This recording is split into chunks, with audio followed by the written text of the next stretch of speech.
नमस्कार दोस्तों आज की इस वीडियो में हम डीटीएच के पावर सप्लाई को रिपेयर करना आपको सिखाने वाले हैं।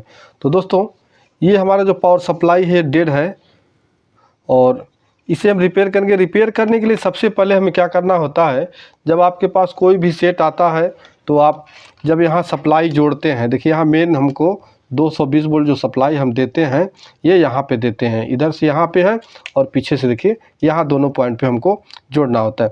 जोड़ने के बाद सबसे पहले हम क्या करते हैं, आउटपुट पे हम यहाँ जो भी हमारी 5 वोल्ट 12 वोल्ट और 3 वोल्ट जो भी सप्लाई उसको हम चेक करते हैं। तो आइए सबसे पहले फटाफट क्या करते हैं, यहाँ 2 वायर हम जोड़ लेते हैं और दोनों वायर जोड़ के हम पहले सप्लाई चेक करते हैं। तो दोस्तों तार जोड़ने के बाद आपके पास जब भी कोई पावर सप्लाई इस तरह का आता है, डीटीएच रिसीवर आता है और उसको आप रिपेयर करते हैं, तो तार जोड़ने के बाद यहाँ आपका एसी सप्लाई 220 वोल्ट चेक करने के बाद आउटपुट पे कितना वोल्ट आना चाहिए अगर आपको नहीं पता है तो आप इसको ध्यान से देखिएगा। अगर आपका पावर सप्लाई सही है तो यहाँ पे देखिए 5 वोल्ट मिलता है, उसके बाद ये ग्राउंड होता है और यहाँ 24 वोल्ट, फिर 12 वोल्ट, फिर ये ग्राउंड पिन होता है, उसके बाद यहाँ 3.3 वोल्ट सप्लाई मिलता है। और जब यहाँ आप वोल्टेज चेक करेंगे डीसी का तो यहाँ ये देखिए 2 सेक्शन होता है, एक प्राइमरी एक सेकेंडरी।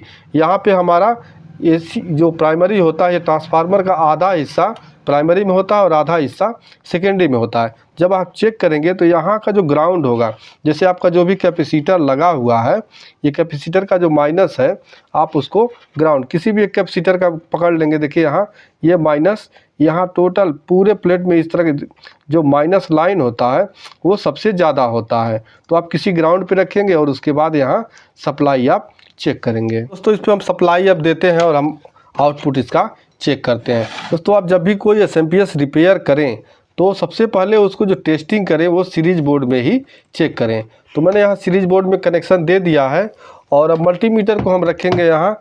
देखिए सबसे पहले एसी चेक करेंगे 600 वोल्ट के रेंज में रख के, और यहाँ एसी चेक करेंगे जहाँ मेरे दोनों वायर जुड़े हैं। यहाँ सबसे पहले यहाँ देखिए एसी हमारा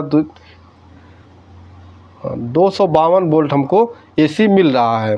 अब यहाँ डीसी चेक करेंगे कहाँ, यहाँ जो हमारा कैपेसिटर लगा हुआ है पीछे आप देखेंगे, देखिए आप जब भी पकड़िए इधर से पकड़िए, इधर से मत पकड़िएगा, यहाँ करंट होता है ज़्यादा। देखिए यहाँ कैपेसिटर लगा हुआ है, ये कैपेसिटर इधर माइनस होता है इधर प्लस होता है। तो माइनस यहाँ इसके माइनस पे और यहाँ प्लस पे, यहाँ देखिए वोल्ट हमको 346 वोल्ट, यानी हमको जो वोल्ट मिलना चाहिए वो डीसी फर्स्ट क्लास ये बन रहा है। लेकिन अब आउटपुट पे हम चेक करेंगे। आउटपुट पे चेक करने के लिए हमको मल्टीमीटर 20 वोल्ट के रेंज में रखना होगा। अब ग्राउंड आपको मैंने बताया जो सबसे ज़्यादा लाइन होगी वही ग्राउंड होता है, तो मैं किसी एक ग्राउंड को यहाँ पकड़ लेता हूँ। देखिए ग्राउंड है यहाँ।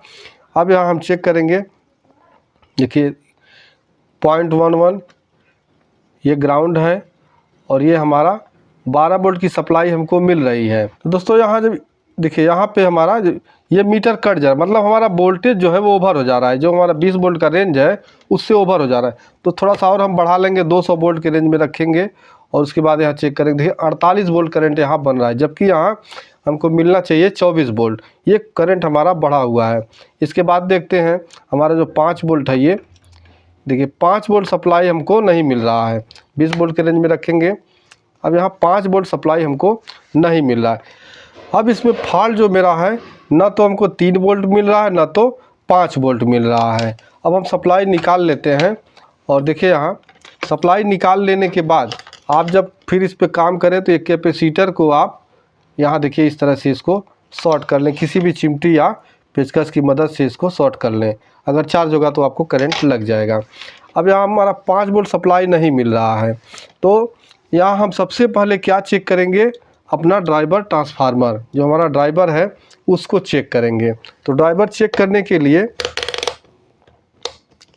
यहाँ मल्टीमीटर को रखेंगे कंटिन्यूटी रेंज पे, और यहाँ देखिए इस ये पीछे ड्राइवर लगा हुआ है, ये इसको बोलते हैं ड्राइवर। ये ड्राइवर का प्राइमरी में, ये प्राइमरी है, प्राइमरी में ये दोनों पिन आपस में कंटिन्यूटी देंगे और ये दोनों पिन आपस में, और जो सेकेंडरी के हमारे 5 पिन हैं ये पांचों पिन आपस में कंटिन्यूटी देने चाहिए।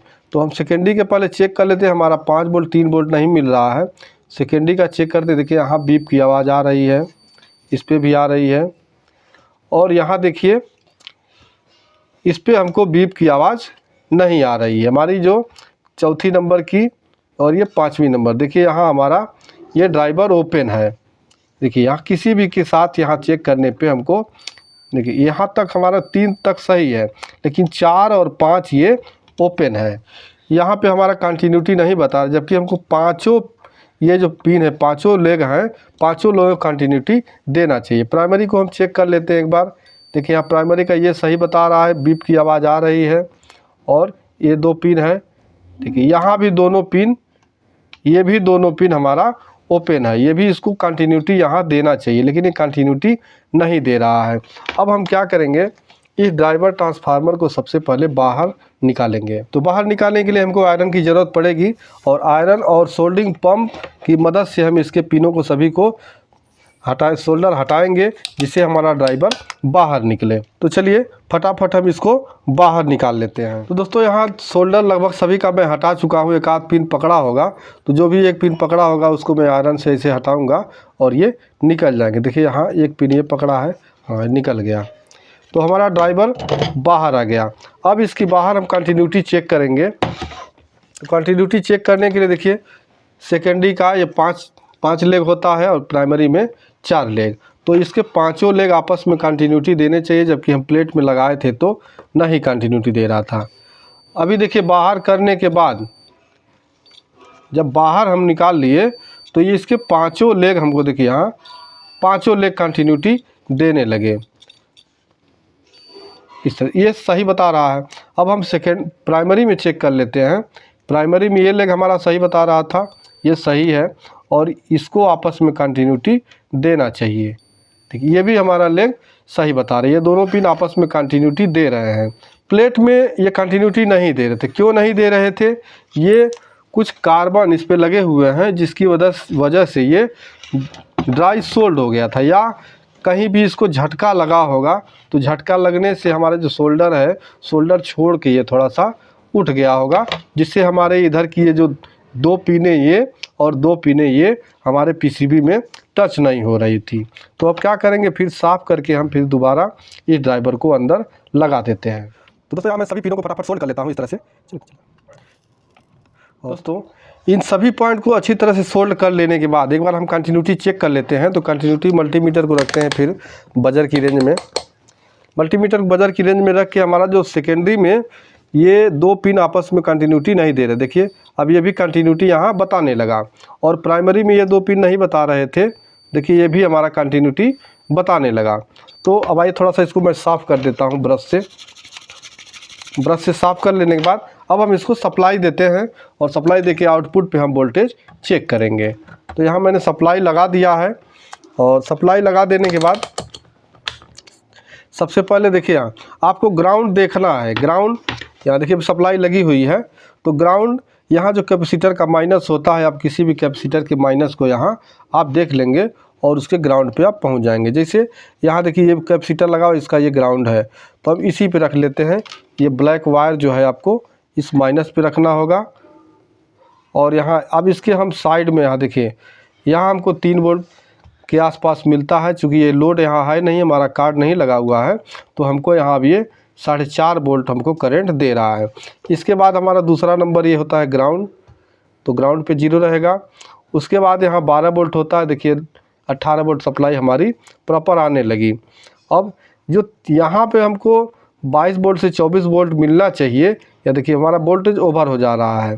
तो वोल्टेज ओवर हो जा रहा है, तो मल्टीमीटर को हम 200 वोल्ट की रेंज में रखेंगे, तो हमारा वोल्टेज यहाँ देखिए 25 वोल्ट हमको अब जो वोल्टेज हमारा यहाँ 48 वोल्ट था, ये हमारा ड्राइवर ओपन होने से यहाँ 2 पिन हमारा यहाँ वोल्टेज 48 वोल्ट था, अब वो हमारा एक्यूरेट हुआ है। देखिए यहाँ 25 वोल्ट 24 वोल्ट 25 वोल्ट हमको सप्लाई अब मिल रही है। फिर ये ग्राउंड होता है, और इसके बाद यहाँ मिलता है 5 वोल्ट। देखिए 5.11, यानी हमारी जो सप्लाई बननी चाहिए अब अच्छी तरह से सप्लाई बन रही है। दोस्तों अब ये हमारा जो पावर सप्लाई है ये अच्छी तरह से वर्क कर रहा है। किसी भी आप DTH रिसीवर में लगाएंगे तो ये हमारा सप्लाई अच्छी तरह से वर्क करेगा। तो इस तरह से पावर सप्लाई को रिपेयर आप आसानी से कर सकते हैं, लेकिन आपको फॉल्ट पहले ढूंढना होगा। फॉल्ट अगर आप कंपोनेंट की टेस्टिंग जानते हैं तो आप कोई भी फॉल्ट आराम से निकाल सकते हैं। तो अगर कंपोनेंट टेस्टिंग नहीं आपको पता है तो चैनल पे वीडियो पड़ा हुआ है, जाके आप वहाँ से देख सकते हैं। तो मिलते हैं नेक्स्ट वीडियो में, तब तक के लिए नमस्कार।